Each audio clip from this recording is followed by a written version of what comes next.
Yo, how's it going, everybody? Welcome back. I know, it's been a week. Yeah, but we're here to share something special. As you know, I'm not burning anything. It's kind of hot out here right now, so I don't think burning a lantern would be actually a good thing right now for me. I know you're probably watching this in a cooler, climate-controlled area, but however, I'm out here sweating it out.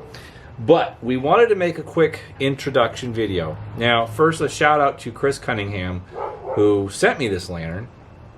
He posted a few lanterns that he recently picked up on a weekend trip, and he posted them, and he got, I think, a couple nice things. Mostly, he got them for the globes, but this particular model had no globe in it. Well, it had a broken one, but nothing that he was wanting. Of course, who wants a broken globe? Anyways, I made a comment on it. He posted it in the Tubular Lantern group, and I says, you know, that's kind of a special lantern. You should clean that up and restore it. And he's like, you know, maybe when I get around to it. So he sent me a DM and says, hey, if you want this lantern, let's work out a deal. I'll make it worth your while. And all you have to do is share it on the channel and, you know, show the before and after and stuff like that. I'm like, oh, well, that sounds fair to me. So we struck a deal, and I thought it was pretty fair. But anyways, let me show you, and you can maybe see if you can spot the differences between what this is and what maybe you think it is. Okay? Yeah, no globe.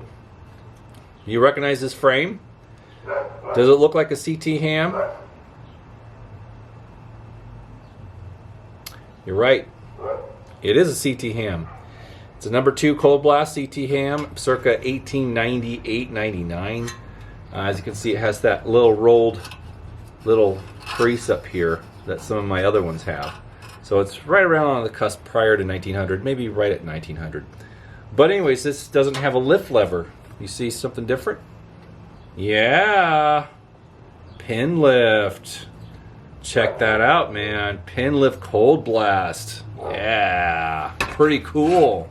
I think that's pretty cool. Now this thing definitely has seen better days. It's got, so does my neighbor's dog. He's barking his head off. I don't know what's going on with him. I wish I had some treats. I could give him a treat. Don't reward bad behavior though. I'm sorry. I like dogs. You know I do. I have had a couple dogs, and I miss them. I really do. But this thing has got some battered up, you know, chimney deflector thing going on here. This guy. This little hat here, this little brim is all wonky, so I'm going to have to try and fix it a little bit. Not too much. But, of course, the elephant in the room is the color. It's been sprayed a copper color, and it's obviously got a pitted fount on there, and probably some pits on the air tubes, but I think that's mostly where the majority of age and distress will be, is the fount. So, now this is brass, and the cone's brass, the field cap is brass, everything's loose. I'm looking at this thing, and it looks like, since there's a dent, several dents in the edge of this fount skirt. That poor dog. I'm seeing some creases, well, some solder failure maybe around the edges where it might actually leak. So I'm not sure if this will work right out of the box, and I'm not going to try because I don't want to light it as is, because, you know, it's ugly. At least to me it is. I love copper, but this is sad. It's sad. Isn't it sad? I think it's really sad. But the globe plate and the pin are not connected. No. But it's funny because on the bottom of the bottom of the fount, there's a little shaft that the pin lift travels in, and well, this sticks out below the bottom of the fount, so it too got painted, you know, copper. So yeah, they didn't really do a real tidy job of painting this. The cone comes off. It's of course brass inside. Yeah, cone is brass. Yep. Now old wick. The field cap is brass, naturally. Yep. So everything's there, and you know, there's, you can see where the Well, they didn't paint it. They just painted with the cone on there. It's a very clumsy, lazy spray job. It really is. They just saw it and just dusted it. And I think this paint will come off actually pretty easily. It's not very old. It doesn't look like it doesn't look like an older paint job. It was definitely rattle canned, and it actually looks okay on the cone, even though this is brass. And it's going to get stripped. Trust me, it will get stripped. But yeah, it's a real cheap spray job. It's like Earl Scheib status. This is really garbage. It's Earl Scheib might have done a better job. Holy mackerel, is it warm out here and that dog is barking. Moji! It's enough. There we go. Anyways, yeah. He heard his name. He's like, hey, who's that?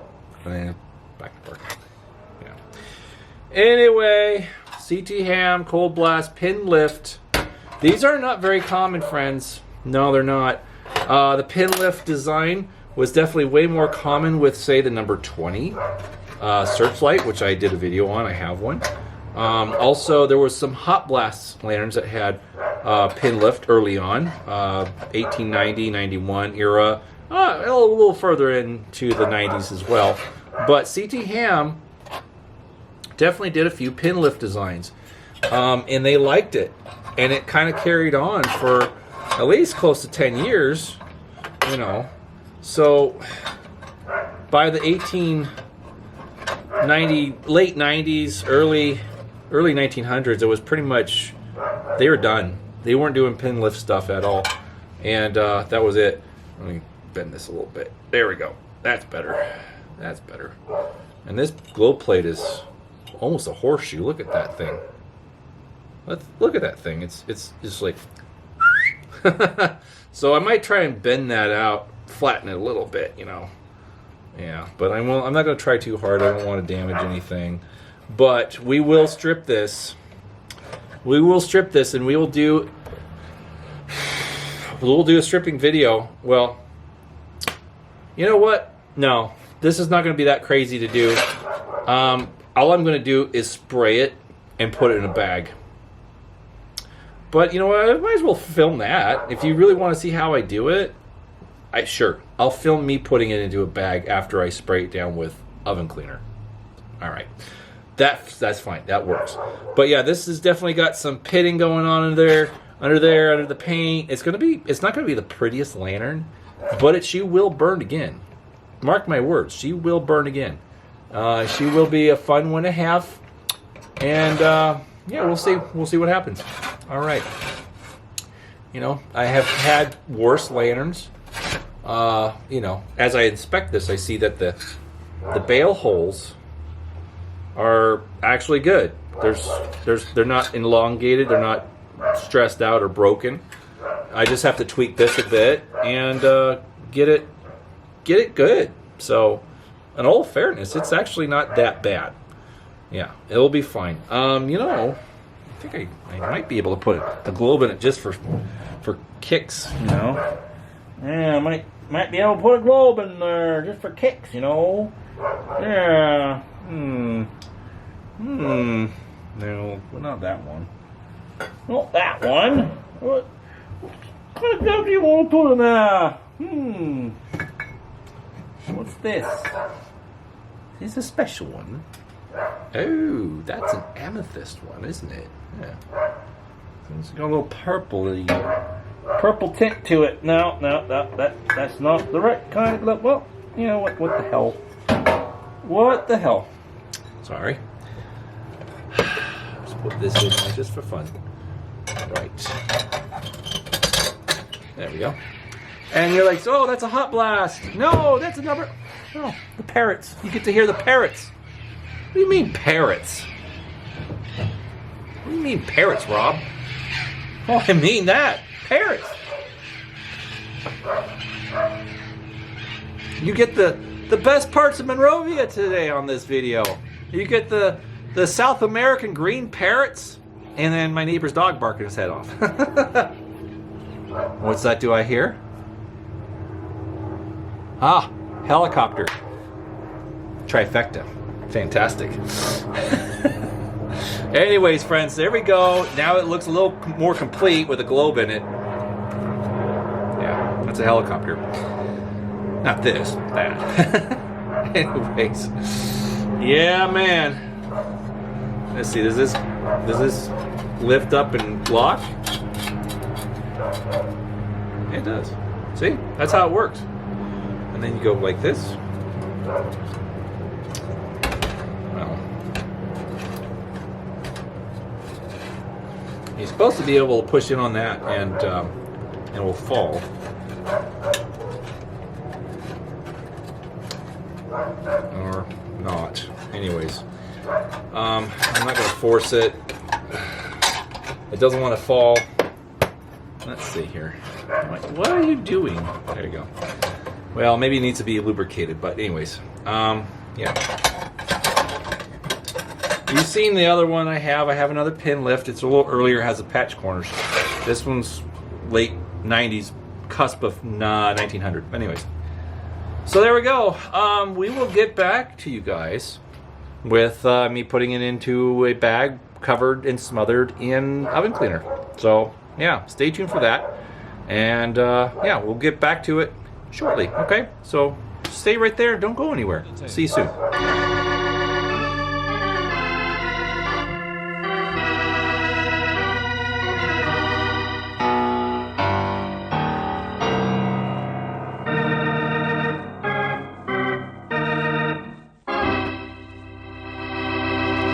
Well, hey guys, how's it going? We're out here in the garage on a very, very warm day.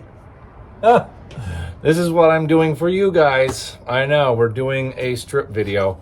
I said it was going to happen. The old CT Ham pin lift, number 2.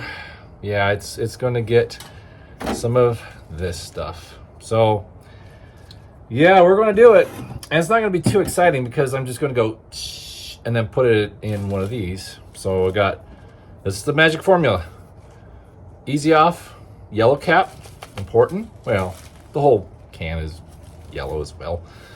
So if you see the blue, that works, but it's not as potent. Anyways, trash bag, and easy off, or easy off. There you go. Anyway, this stuff is I like it, and this copper paint does look kind of recent, and it's only one apply. There's only one layer on there because I see some thin spots and some dark patina or rust shining through. So once we get the paint off, then we can kind of tweak it and get her back to normal and fix it a little bit and have ourselves a working lantern. What do you think? I think so. Anyways, stay tuned. We'll get into it. So I'm shaking it up here nice and well. It has to get a real good shake on this stuff, but anyways, pop the top there. Let me switch hands real quick. Sorry for the poor video, but anyways, here we go.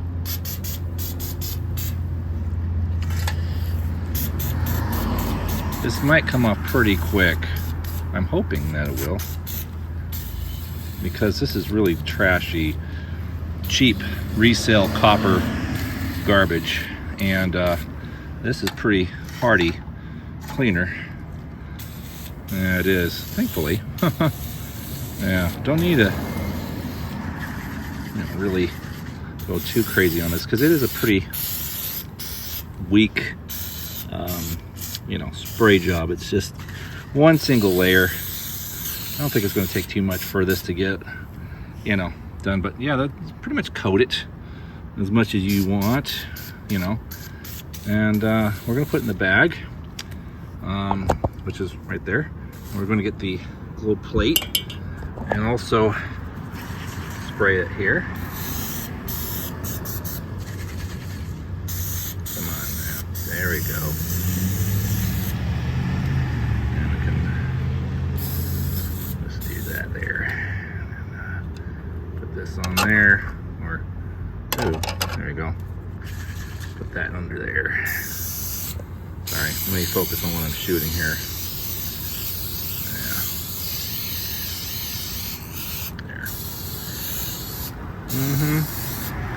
Okay, now we can put it in the bag. All right, hold on. So we're going to just hold this here. Got that. She got all wrapped up. She's wrapped up now, and there's the easy off. So we're going to give this some time, and we'll come back in a little bit of time. We'll give it about an hour or two, and I got some other stuff to do. So yeah, we'll check on it then and hose it off. How about that? Sounds good. All right. Okay, here we go. So we got it out of the bag. As you can see, not much came off, but we're going to give it some of this. So put that in back.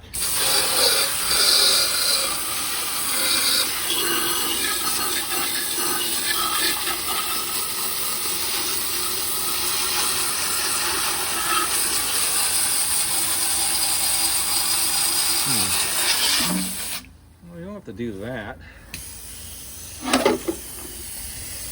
Or that.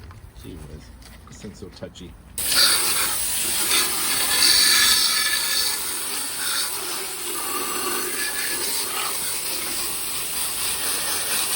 Sorry, not a very good sprayer and camera holder. Oh man, it's not good at all. Yeah, let's get this out of the dirt.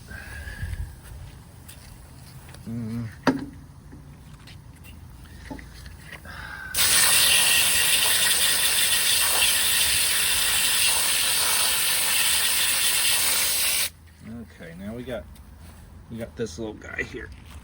See, let's see if this comes off. And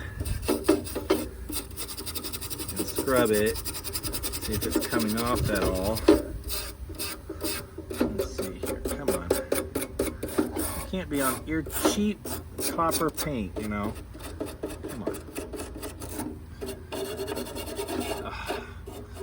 So much for an easy project here, right? Alright, well, I think this is futile. I think I'm going to need to buy another cane clipper.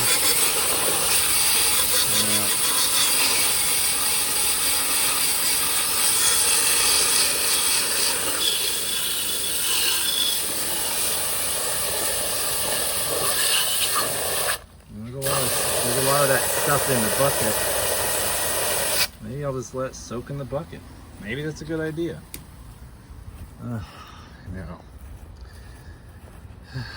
Turn this off for now. Alright. Well, I'll take that and... Nope, almost stepped on the glue plate. Throw that in there. That. Let's release.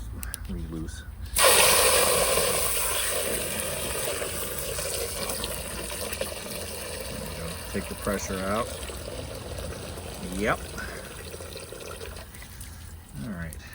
So much for that. So, take our stuff. And let's take this bag and throw that over there and take this over to the porch. See you guys soon. Hey everybody, how's it going? Well, let me just say that it's been a challenge. Yeah, that old copper painted CT Ham pin lift job. We've been following it, I know.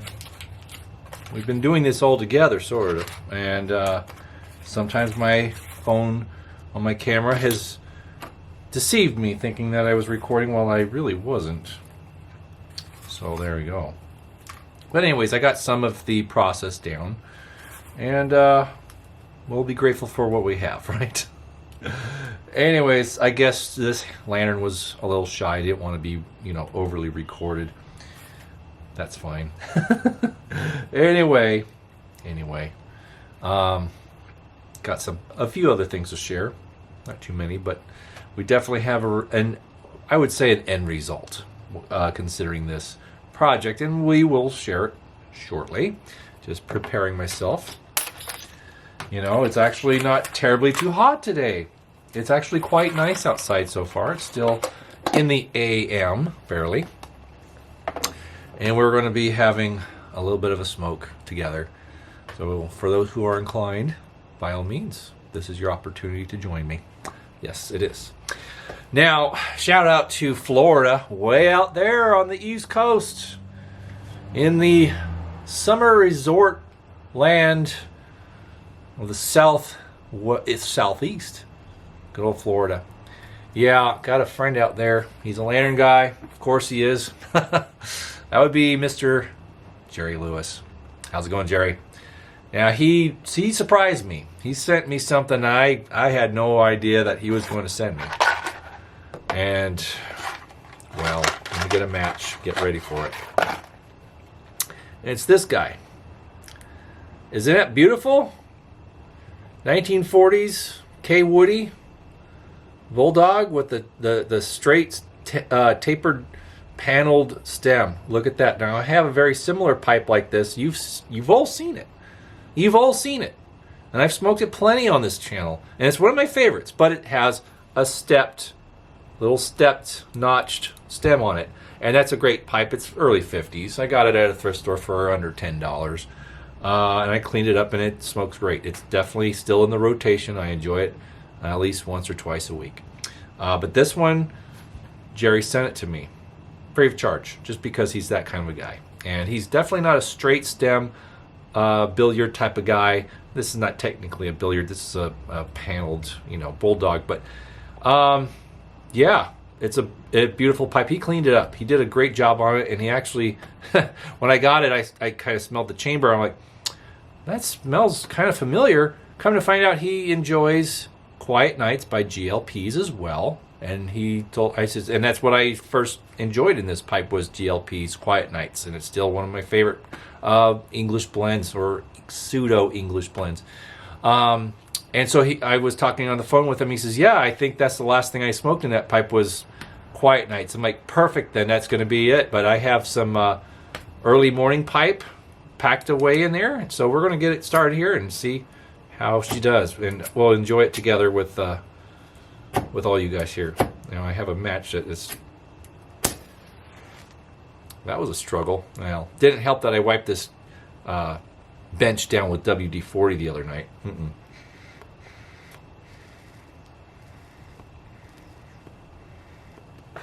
Sometimes I wipe it down, it gets a little dirty, and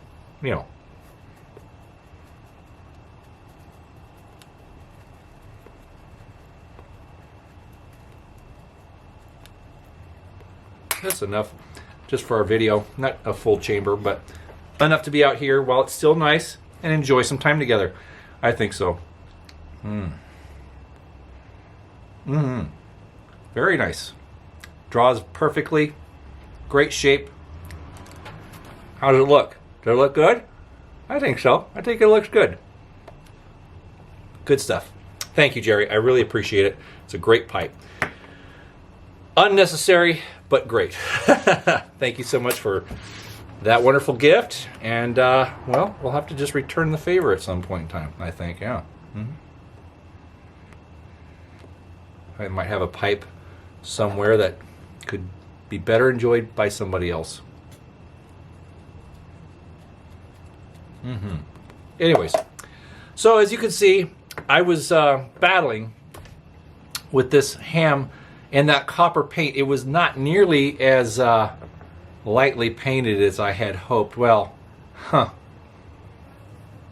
the problem with spray paint, I'll say, especially when it's painted on a rusty surface, it kind of blends together, and it can actually hold very well. It's not very easy to remove. Now, that little wizard that I cleaned up for my friend, it had no rust underneath. It was rust free, absolutely rust free. There was no rust on that lantern underneath that paint, so it came off relatively easy. It just kind of fell off. Yeah.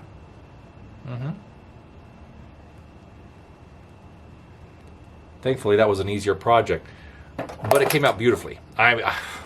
I look at pictures of that lantern, I'm like, wow, that was a special piece. It really was. I have several little wizards, not from the 40s, but I have little wizards. I'm not lacking in little wizards, but if I find another one of those with that U.S. Mark globe, I'm more likely inclined to keep it.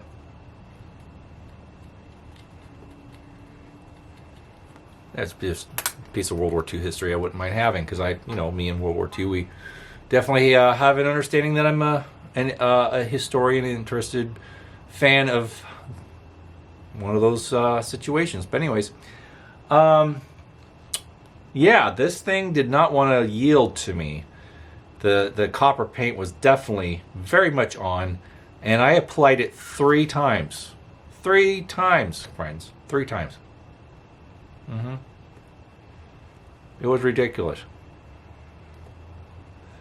I thought one time was, and wrapped it in the bag, was going to do it. No. Second time. No.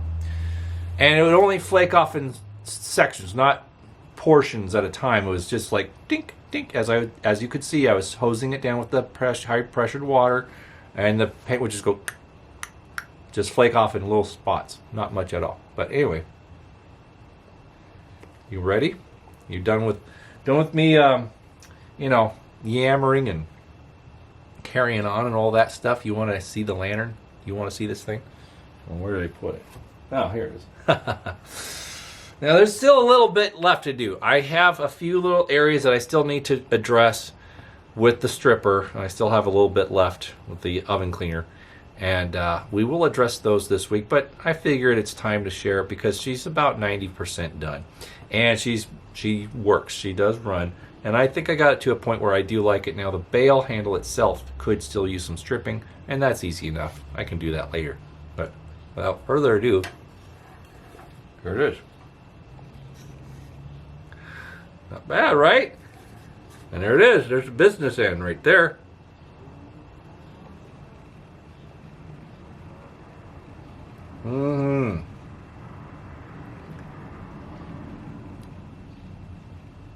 Now, she's been tenderized a little bit over the years.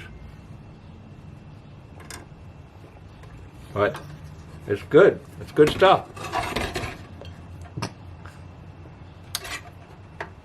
But yeah, still some copper underneath. I need to address that. But since it's underneath, it's not that important. But I will remove it. But yeah, I just put a cold blast type of replacement globe in it for the time being. This is not going anywhere. I'm gonna hang on to this for a little bit, but I will probably find eventually, the proper globe, because this is prior to 1900, and it would easily have a Ham tubular globe, number O tubular globe, or just a Ham marked globe, as I put in my other pin lift Ham cold blast. Yeah. But yeah, it's it works. It suits it. It looks good. It's a handsome lantern. It looks a lot better without that copper paint. Now, some of you might be saying, "Oh, I thought you liked copper. You like copper fount lanterns. You like the color copper." Granted, you're right. I do like the color copper on copper. Spray paint, it's kind of an accurate color. You could lay that color down and add a different color or shade to make it look aged, and you could probably manipulate that spray paint with the right circumstances to look like copper, but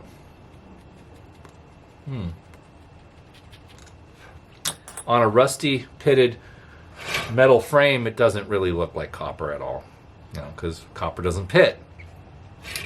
No, it doesn't. But anyways, let's light this thing. Now, there's the pin on this glow plate is detached. It needs to be attached, and eventually I'll get around to doing that. But it does still function. Even though it pivots and it's not attached, it still will function, and you'll get to see how it does. So I'll raise the wick a little bit here, and this is how it's done. You press up on this. Oh, hold on a second.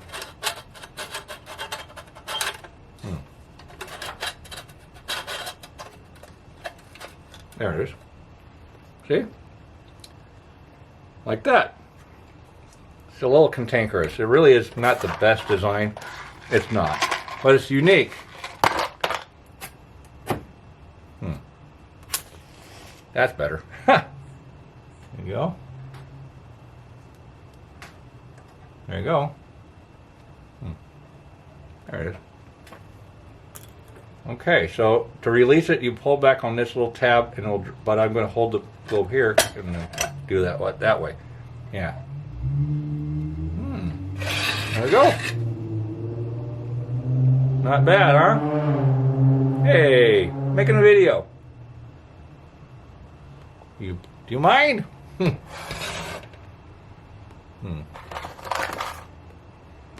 you go. Not bad. Not bad at all. No. Very nice. Handsome lantern.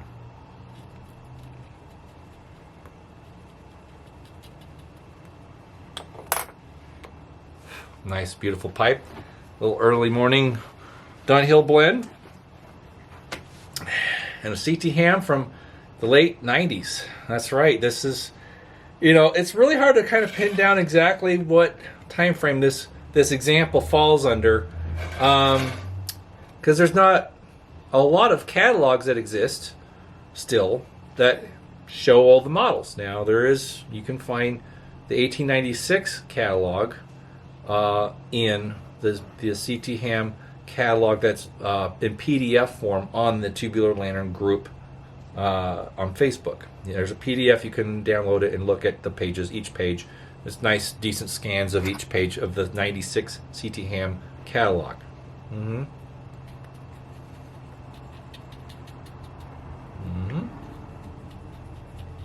That's right. So you get an idea of what was going on in 96. Now, I haven't scoured that catalog to see if they did have a pin lift cold blast without the patch corners.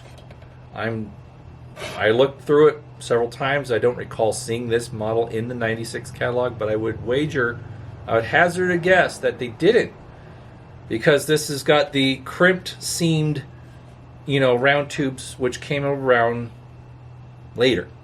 So this was right around 1900, patented just before that in 98, 99. And there is some patents on the wall, the exterior wall of the manifold. I haven't really looked.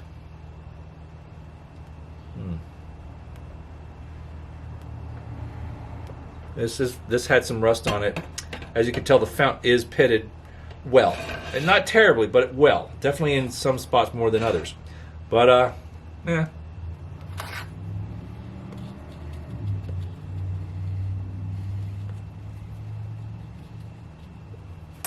Trying to keep this going. Anyway, I'm not seeing anything, and it might have rusted away, or they were put somewhere else that I'm not looking. So it's anyone's, real guess where those patents lie. But eventually, I will take a look closer inspection. But I know that this frame came right around at that time. It did come right around that time. So late 90s is kind of the ballpark I fit it in, between 1898 and 1900, because right around 1900, this little detail up here, you notice that, hopefully. Now, I've been kind of a proponent for that, but see that little crease? Sorry, my tool got in the way. But you see that little crease there? That little rolled lip above the air vents here, right up here, right along there. Now, that is a very easy detail to overlook, but it's important. It is.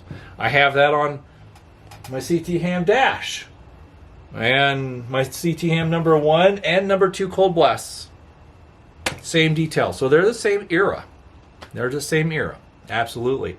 So I don't know if it lasted 1 year or 2 years, but that little extra rolled lip above the vents here will indicate a specific era. Now, which year it represents, that's yet to be determined, because I have yet to find a scan of a catalog that shows that detail. Because the 96 catalog that is available on Facebook for download doesn't show this generation of Ham cold blast. It doesn't. No. Because the other pin lift I have, it doesn't have that. It has just a traditional Ham baffle chimney assembly. So with that little rolled beaded creased detail, I would say it's right around 1900. Maybe it's a little earlier than that. Very small window of time. Now, it's funny how I didn't even think about that.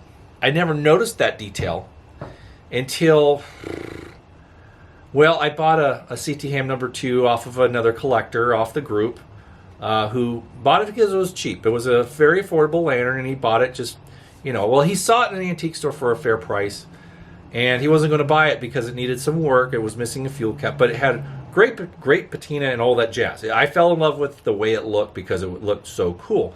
So I asked him if he would buy it and ship it to me, and he did. We worked out a deal, and he obliged, and he made a little bit of money on the deal, so it worked out for all of us. And so he sent that to me, and I got it working. It was leaking fuel. It needed a little bit of work, so I sealed up the fountain. I did a few little things to it, and I got it done. Now, shout out to John Chittum. He did do some soldering on it for me, and the manifold was coming off of the fountain deck, which does happen. The solder does fail on these sometimes. In fact, this one does have a solder fail on the back of the manifold, which is not terrible. It's not affecting the burn, as you can see. But anyhow, I noticed that chimney was a little different on that one that I had bought from him. And I looked at it and I never noticed. I'm like, oh, there's an extra thing going on up here. I never noticed that before. But, I enjoyed it for a little bit. And then I moved it on to another collector who I actually just talked to last night in a texting communique. And, he texts me when he has questions about lanterns. And he's still learning about tubulars and whatnot. And it's fun to hear from him. And he still loves lanterns, and he's looking at buying a couple more from another member. But yeah, it's always good to hear from him. It's cool that some of the people that have bought lanterns from me still, keep in touch, and I'm glad of that. It's nice to know that they went to a good home and they're being enjoyed, because I can't enjoy all of these by myself. No, I can't. I could never begin to or afford to fuel them all in enjoyment one time, But anyways, oh, come on. Dangerous.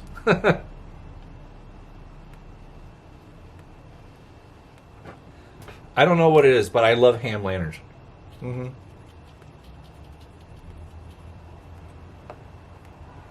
They're great. They're really neat old pieces of history. And they're sturdy, and they burn well, and they're just handsomely designed. I mean, this is really kind of an iconic look, right? I mean, it all, even though it's dented and, kind of looks like it got in a fight in a bar and possibly won, it really has a look about it. And it just has a real kind of timeless, balanced look.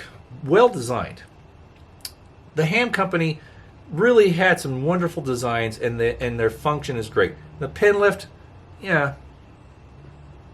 Well, reason why it's popular is because it's different, because it's unique and it's unusual, and it's a holdover from an earlier period, because Ham introduced the pin lift very early on. Now, Charles Taft and Ham originally was president of SG&L in the early 80s. And then by 1886, 87, then he decided to pack up and start his own company, which became, CT, Charles Taft and Ham Lantern Company.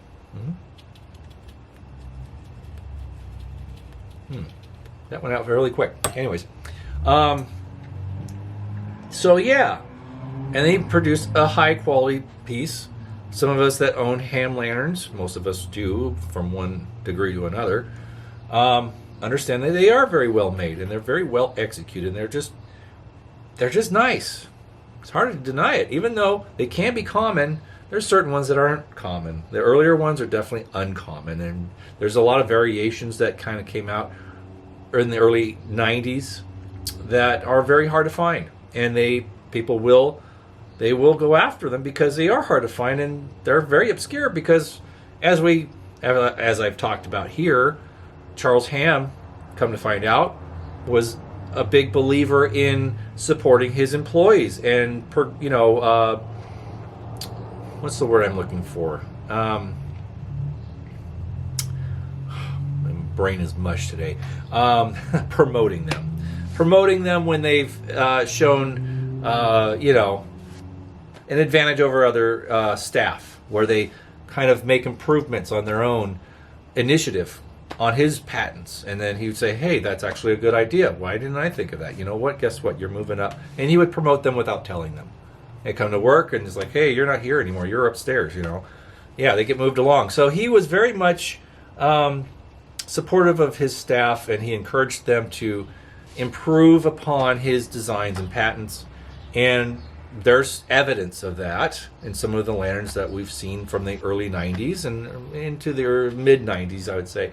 So we've seen some pretty rare random examples that probably only were made in a very short run, because they were trying them out and see if they would actually catch on and be something people wanted to buy, or if it had an advantage over a competitor like Dietz or whatever. So it's interesting. It's really interesting to know that and see the very interesting early designs that Ham offered. Now, by the late 90s, they had pretty much everything under control. They had their main line of lanterns that they were making that were tried and true, that were best sellers. By the early 1900s, they really reduced a lot of the variety that they had in the 90s, as well as Dietz. They had over amount of variety of lanterns that you could buy, that you had options for, and a lot of them were duplicates just with different names with very, very, very minor differences. But that was the 90s. That was the Victorian era. That was, that's what it was. More was more.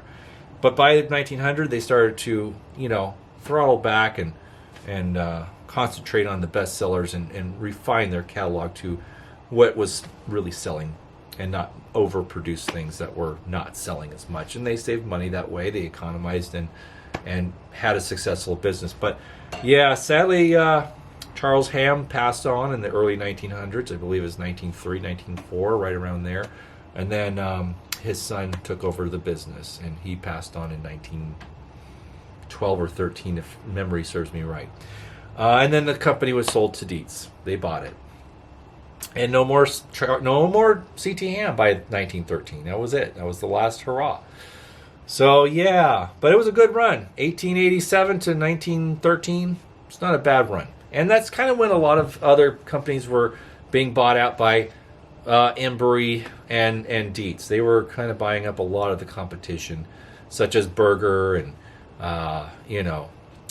what else? Berger and Prisco, or Pritchard Strong Company, was bought out by Embry, I believe, in 1919, give or take, right around there. So a lot of the earlier companies that survived the transition from 99 to 1900, they were all starting to fall by the wayside, and they were, going on and making other things. Now, Berger actually didn't go out of business.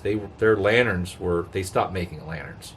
Berger was making a lot of tin plate, roof tiles and stuff. They did other stamping besides lanterns. So I believe they were still in business after they stopped making lanterns for other jobber companies like, Norlake Diamond or Our Very Best for Hibbert Spencer Bartlett and whatever. But yeah, they stopped making lanterns. Buell continued to make lanterns until, I think, prior to World War II, if I'm not mistaken. And of course, Wheeling Stamping, which was previously known as Nail City Lantern and Stamping Company, they were still making lanterns into the 1940s. So there was still a bit of competition with between Buell and Paul's and Dietz and Embry. So there was still a bit before the war, and then after World War II, then it was just Dietz and Embry, essentially. And then Dietz bought out Embry and became the last man standing in the tubular lantern game. But anyways, there's so much history, so much to share, but so little time. But here is the end result of the CT Ham pin lift. And this is a later run pin lift, as I was saying. It's right around late 90s, maybe 1900. No later than 1900, in my opinion, that I am aware of. If I could find a catalog that had the baffle with this little extra detail up there, then I would know for sure. But until then, we're going to just place it right around between 1898 and 1900. That's kind of what I'm feeling with this thing. But anyways, it's a beautiful piece. It's rugged. It's kind of rough. It's got pits. It's not perfect by any means, but it does have a look, and it does burn well. and it does exactly what it's supposed to do. So with a few minor little adjustments and fine tuning, it will become a very nice piece. And I thank you once again, Chris Cunningham, for sending me this wonderful old lantern, and it's in good hands, and it will be enjoyed for sure. Awesome. Thanks again, buddy. And thanks again, Jerry, for this wonderful Bulldog K Woody. It's an awesome one. I like it. So, all right, friends. Well, that's it for this video. Thanks for tagging along through this long, arduous journey of removing the paint off of a 125-year-old lantern. Yeah. It's nice to burn it once again. It's living its best life now. So, well, second best life, I guess. All right, friends. Well, thanks again for tuning in. Thanks for continuing your subscriptions and following this unique, special channel about tubular lanterns here on I was going to say Facebook. It's YouTube. Sorry. Don't hate me. Anyways, take it easy. We'll see you next time. Bye-bye.